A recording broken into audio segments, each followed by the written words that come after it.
ben ritrovati con il TG Flash di New Sicilia. Nella provincia di Siracusa si è verificata un'altra tragedia sulle strade che ha portato alla morte della sesta persona dall'inizio dell'anno.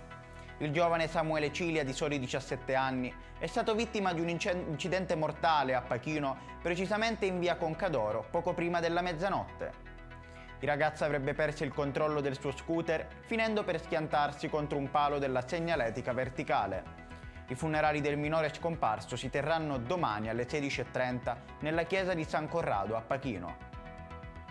Durante l'interrogatorio di garanzia al carcere Pagliarelli, Rosalia Messina Denaro, la sorella del boss mafioso Matteo Messina Denaro, arrestata per associazione mafiosa, ha deciso di non rispondere alle domande del giudice Alfredo Montalto. Il suo avvocato, Daniele Bernardone, ha dichiarato che la sua assistita sta bene, considerando le circostanze. Un pregiudicato di 23 anni di Catania è stato arrestato dai carabinieri di Catania Fontanarossa per detenzione di stupefacenti.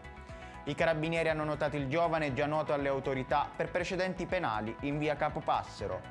Tuttavia, uno dei complici ha avvistato la presenza dei carabinieri avvisando il giovane che è fuggito sui tetti di alcune palazzine della zona, lasciando le 57 dosi di marijuana in possesso. Il fine settimana è stato impegnativo per i militari del Soccorso Alpino della Guardia di Finanza di Nicolosi, che hanno prestato soccorso a 50 passeggeri di un autobus rimasto bloccato sull'Etna a causa delle forti nevicate degli ultimi giorni.